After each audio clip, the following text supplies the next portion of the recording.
Halo guys, ketemu lagi di serial Turki Usak Sehir episode ke-7. Jangan lupa subscribe channel ini ya, supaya bisa terus mengikuti kelanjutan serial ini.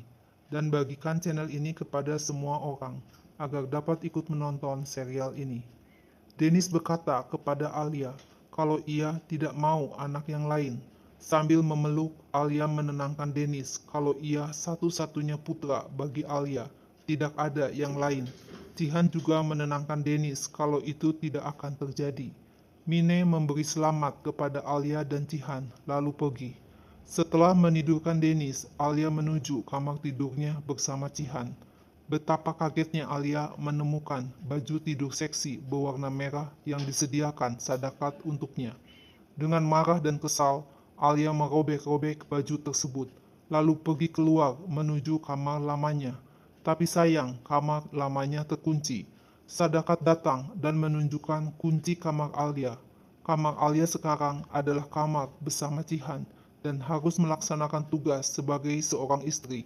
Alia ngotot kalau ia hanya punya satu tugas saja, yaitu melindungi Dennis dari Sadakat. Jihan datang dan langsung memegang lengan Alia dan membawanya ke kamar. Jihan berkata, "Kamu tidur di ruangan ini dan aku tidur di ruangan sebelah." Sambil menunjukkan baju tidur seksi berwarna merah, Alia mengomel kepada Jihan kalau Sadakat mengejeknya dengan baju ini. Alia sudah tidak tahan. Sadakat minta ia tidur bersama Jihan karena sudah menikah dengan Jihan. Alia menikah demi Dennis. Itu perjanjian yang dibuat Alia bersama Jihan. Alia tidak akan pernah menjadi istri Jihan sesungguhnya. Jihan menjelaskan kalau Sadakat tidak tahu perjanjian Alia dan Jihan.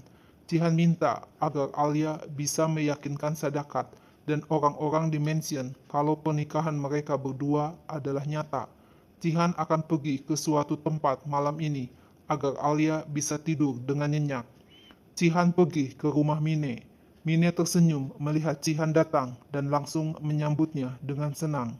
Jihan berkata kalau perkawinannya dengan Alia hanya sekedar formalitas saja, tapi Alia tidak boleh tahu hubungan Jihan dengan Mine.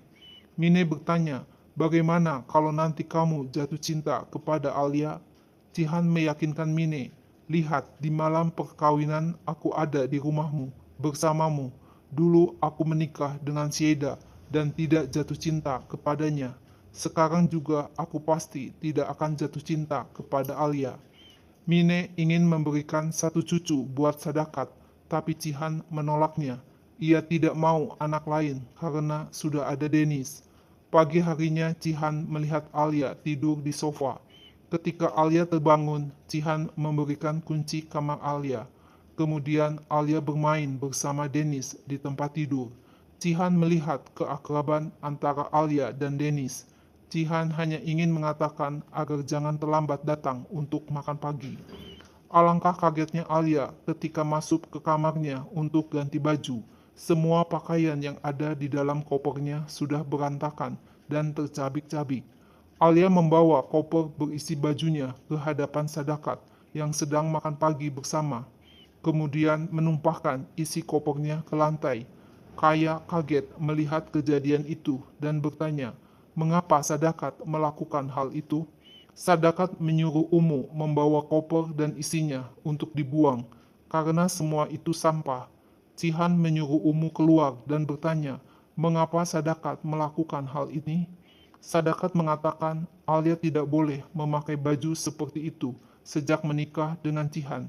Alia harus memakai baju yang pantas sebagai istri pemimpin Albora. Jihan akan menyuruh anak buahnya untuk membeli apa yang Alia butuhkan. Alia marah kepada Jihan. Aku dapat membeli sendiri apa yang aku butuhkan. Aku juga bisa hidup di mansion ini dengan uang yang aku hasilkan sendiri. Aku tidak perlu uang kalian. Aku akan bekerja sebagai dokter. Sadakat menentang Alia karena sebagai istri pemimpin Albora tidak boleh bekerja. Jihan berkata kepada Sadakat, Alia sekarang ada di bawah pelindungan aku. Kamu tidak usah ikut campur. Aku akan memutuskan apa yang akan Alia lakukan. Sadakat juga akan mengganti nama Alia menjadi Alie. Alia dengan kesal pergi meninggalkan Sadakat dan Cihan. Sadakat menyindir Cihan. Sejak Cihan menjadi pelindung Alia, Cihan harus bersikap sebagai suami bagi Alia dan tidak tidur dengan wanita lain. Cihan hanya diam dan langsung pergi ke kamar menemui Alia. Dengan sabar, Cihan menenangkan Alia yang terus mengomel. Kamu boleh bekerja, tidak ada seorang pun yang melarang kamu bekerja. Walaupun kita bukan pasangan suami istri yang sebenarnya, saya berusaha menunjukkan kamu sebagai istri di mata keluarga Albora. Setiap orang harus tahu kalau aku yang membuat keputusan untuk kamu, bukan orang lain. Cihan tidak peduli Alia mau memakai baju apa, mau kerja apa, yang penting harus minta izin dahulu kepada Cihan. Alia berkata, aku akan pergi ke seluruh rumah sakit di Mardin dan menemukan rumah sakit yang cocok untuk aku bekerja. Aku juga akan mengirimkan kurikulum vitae. Cihan bilang kalau Alia akan diantar oleh Musafer dan Kadir. Alia tidak tahu kalau Sadakat menelepon adiknya Hasan untuk mendatangi rumah sakit dan dokter-dokter agar menolak Alia bekerja sebagai dokter di tempatnya di seluruh Mardin. Alia mengomel kepada Musafer kalau semua rumah sakit dan dokter tidak ada yang mau menerima Alia. Diam-diam Kadir memberi laporan kepada Cihan kalau Alia ditolak bekerja di mana-mana dan sekarang mau menuju ke rumah sakit di mana Mine bekerja. Diam-diam Alia dibuntuti oleh anak buah Demir yang langsung menelepon Demir. Alia kaget melihat Cihan sudah menunggunya di rumah sakit. Alia menuduh Cihan sudah menakuti setiap orang sehingga ia tidak diterima sebagai dokter di seluruh rumah sakit di Mardin. Cihan menggoda, kalau kamu memakai baju seperti ini, aku juga tidak akan menerima kamu. Akhirnya Cihan memberitahu kalau Sadakat telah menelepon ke seluruh rumah sakit. Alia minta agar Cihan menghentikan tindakan Sadakat. Cihan mengatakan akan membuka rumah sakit khusus untuk Alia. Alia ngotot kalau ia tidak mau sesen pun uang dari Cihan. Alia ingin bekerja di rumah sakit. Alia pergi menemui Mine didampingi Cihan. Alia ingin menemui kepala dokter karena ingin bekerja di rumah sakit ini. Diam-diam Cihan menggeleng-gelengkan kepalanya ke arah Mine supaya Mine menolak permintaan Alia. Mine berkata kalau kepala dokter sedang keluar negeri, tapi besok sudah datang. Alia memberikan kartu namanya dan besok akan datang menemui kepala dokter. Alia berbelanja pakaian ke shopping mall didampingi Cihan. Cihan terpesona melihat kecantikan Alia ketika memakai baju yang akan dibelinya. Cihan marah ketika ada laki-laki yang memuji kecantikan Alia dan mengusir laki-laki tersebut. Cihan mengajak Alia keluar sambil mengomel kalau Alia disuruh membeli baju secara online atau menyuruh orang untuk membelikannya. Tiba-tiba Alia dan Cihan melihat Nare bersama Sahin. Cihan marah melihat Sahin, tapi Alia menenangkan Cihan kalau mereka ada di shopping mall. Cihan menyuruh Sahin keluar shopping mall. Sahin menjelaskan kalau ia memberitahu Cihan suatu kebenaran. Sadakat telah menipu ayahnya, Etmel. Bukti nyata juga sudah dialami Alia yang ditembak oleh Sadakat. Mengapa Hasan menyembunyikan identitasnya ketika bekerja sama dengan Etmel? Cihan menjawab karena pertumpahan darah. Hasan harus menyembunyikan identitasnya. Etmel telah membohongi kamu. Kebohongan itu telah membutakan kamu dan kamu tidak menyadarinya. Tapi Sahin ngotot kalau Cihan yang telah buta selama ini. Kebohongan Sadakat telah membutakan Cihan. Cihan mengajak Sahin pergi ke mansion. Sesampainya di mansion, Cihan menyuruh Alia dan Dennis pergi ke kamar. Tapi diam-diam Alia mendengarkan pembicaraan Cihan dari balik jendela. Cihan bertanya kepada Hasan, ketika kamu bekerja dengan Etmel, mengapa kamu menyembunyikan identitas kamu? Hasan tidak menjawab, hanya melihat ke arah Sadakat. Dengan kesal, Cihan menodongkan pistol ke arah kepala Hasan. Kamu bersama dengan Sadakat telah bersekongkol membohongi Etmel sampai Etmel masuk ke penjara. Akhirnya Sadakat mengakui, itu bukan salah Hasan, aku yang melakukannya. Sahin dengan emosi mengatakan, kalau Cihan menjadi kepala pemimpin Albora dengan bantuan kebohongan Sadakat. Sekarang siapa yang sebenarnya berkhianat? Cihan hanya tertunduk malu mengetahui kebenarannya. Dengan marah, Sahin segera pergi meninggalkan mansion. Cihan mengeluh, haruskah aku percaya kepada kamu lagi sekarang? Sadakat bilang, kamu akan percaya kepadaku jika kamu hidup seperti yang aku lalui. Cihan mengatakan kalau Edsmel yang seharusnya menjadi kepala pemimpin Albora. Sadakat marah kepada Cihan. Aku tidak mau mendengar hal itu. Edsmel adalah seorang yang jahat. Aku tidak menyesal akan apa yang telah aku lakukan. Sadakat langsung pergi setelah mengatakan itu. Hasan berkata, aku melakukan semua ini demi kehormatan dan kesejahteraan keluarga Albora. Aku tidak bisa memaafkan apa yang telah dilakukan Edsmel terhadap Sadakat. Edsmel layak dipenjara. Aku tidak menyesal sedikit pun telah melakukannya. Nare bilang, Sadakat telah menghancurkan hidup kita semua. Seharusnya aku mempunyai masa depan yang berbeda. Demikian juga Kaya berkata, kesalahan Sadakat tidak bisa diampuni. Cihan menemui Sahin di sebuah kafe. Cihan berkata, Edsmel bukanlah orang suci. Jika Edsmel tidak dipenjara, keluarga Albora bisa jatuh dalam penjualan obat bius. Edsmel menjual senapan ke teroris. Edsmel menembak polisi. Demi kekuasaan, Edsmel melakukan semua hal ini. Apakah Edsmel akan berbagi dengan Sadakat, Cihan, Nare, dan Kaya? Cihan yakin Edsmel tidak akan berbagi. Sahin hanya diam mendengar omongan Cihan. Cihan memastikan kalau Albora adalah milik bersama. Walaupun Edsmel dipenjara, tetap saja Edsmel serakah. Cihan pergi meninggalkan Sahin. Dennis mengajak Cihan untuk melihat masakan yang sedang dibuat Alia. Sup masakan Alia sangat enak. Cihan memuji masakan Alia yang enak. Malam harinya Alia berkata, Sadakat tidak hanya merusak hidup aku, tapi merusak keluarga Albora. Cihan bilang, bagaimanapun juga, Sadakat adalah ibu aku. Aku tidak mau kamu berbicara seperti itu tentang Sadakat. Aku juga ibu Dennis. Pantaskah aku diperlakukan seperti itu oleh Sadakat?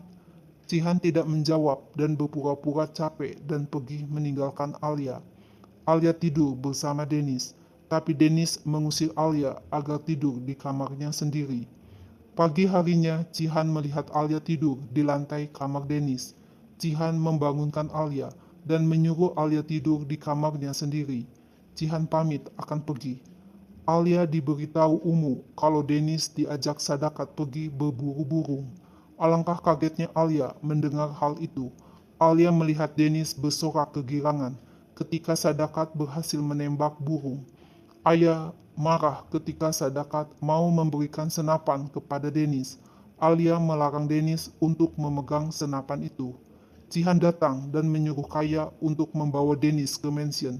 Sadakat mengomel kepada Alia, Dennis akan tumbuh dewasa seperti aku membesarkan Cihan. Alia menentang Sadakat. Aku tidak akan mengizinkan kamu untuk membesarkan Dennis seperti yang kamu inginkan. Sadakat mengusir Alia untuk pergi dari mansion jika tidak mau melihat cara Sadakat membesarkan Dennis. Jika kamu ingin tinggal di mansion, lakukan kewajiban kamu sebagai seorang istri. Alia ngotot, aku tidak akan pergi kemanapun tanpa membawa Dennis. Alia pergi meninggalkan Sadakat. Alia membawa Dennis ke klinik hewan. Alia menjelaskan kalau ia mengobati orang sakit. Sedangkan di klinik hewan, binatang yang sakit diobati di sini. Semua makhluk layak untuk hidup. Dennis berjanji tidak akan berburu burung lagi. Alia memeluk Dennis. Alia mengomel kepada Cihan. Kamu bilang Dennis akan melanjutkan sekolah dan aku akan bekerja. Tapi kamu tidak menepati janji. Alia kesal karena diajukan Cihan. Berikan paspor Dennis dan kami akan pergi dari sini.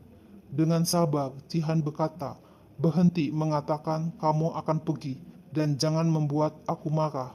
Aku akan menjauhkan Dennis dari senjata, tapi Dennis akan tumbuh dewasa dalam kondisi seperti ini. Aku akan menepati janji. Dennis akan menyelesaikan sekolahnya. Alia berkata, Dennis tidak mempunyai hati kejam seperti Cihan. Suatu hari nanti, Dennis akan tahu mengapa kami dipaksa tinggal di sini, dan Dennis tidak akan memaafkan kamu. Cihan tidak peduli akan apa yang dilakukan dan kemana Alia mau pergi, asalkan memberitahu Cihan. Jika itu berkaitan dengan aku, kamu harus mendengarkan. Alia akan pergi ke rumah sakit untuk bertemu dengan kepala dokter. Tapi Cihan melarangnya dengan alasan itu bukan rumah sakit yang bagus. Alia tidak percaya perkataan Cihan, karena Cihan membawa Nare berobat ke rumah sakit tersebut. Alia tetap pergi meninggalkan Cihan. Mine menelepon Cihan, memberitahu kalau Alia ada di rumah sakit tempatnya bekerja. Betapa kagetnya Alia melihat Demir ketika bertemu dengan kepala dokter rumah sakit. Demir menjelaskan kalau ia telah berinvestasi di rumah sakit ini. Demir tahu kalau Alia telah ditolak masuk ke seluruh rumah sakit. Demir memuji kurikulum vitae milik Alia. Kepala rumah sakit mengucapkan selamat bergabung sebagai dokter di rumah sakit ini kepada Alia. Tiba-tiba Cihan masuk ke ruangan, lalu Alia pergi keluar ruangan diikuti Cihan. Cihan menyuruh Musafir mengantar Alia ke mansion. Alia berkata, aku akan bekerja di rumah sakit itu. Cihan menarik lengan Alia dan berkata, aku tidak mengizinkan kamu bekerja di rumah sakit milik Demir. Alia menjelaskan rumah sakit itu bukan hanya milik Demir, dan aku tidak bekerja di samping Demir.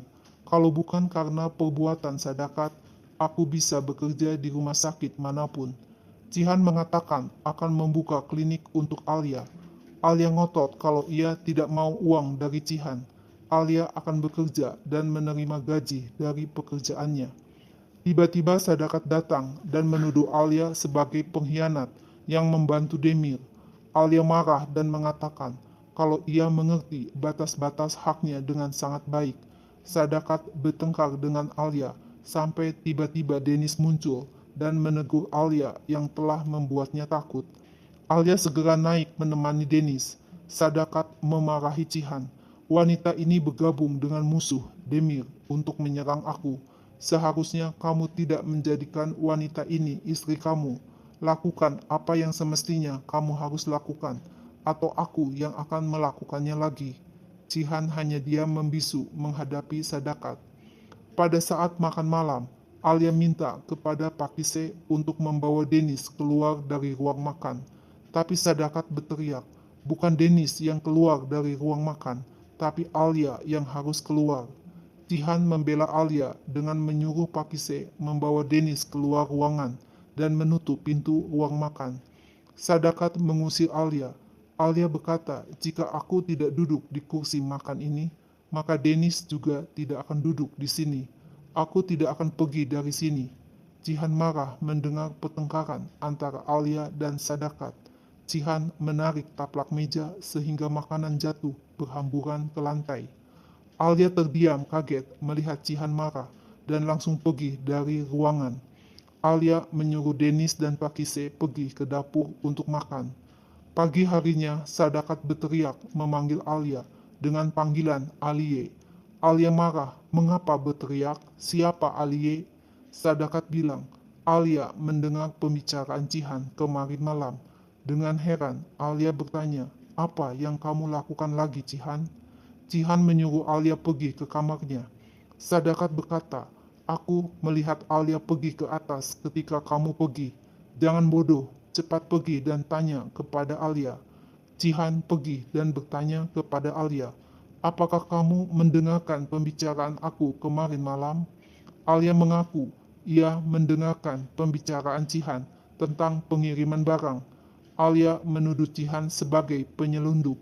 Cihan terkejut sekaligus marah. Apakah kamu mengkhianati kami? Apakah kamu melapor ke polisi? Alia mengaku ia telah melaporkan ke polisi karena perbuatan itu salah. Aku merasa telah melakukan hal yang benar.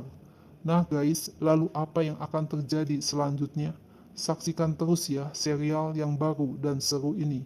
Jangan lupa subscribe channel ini ya. See you, bye-bye.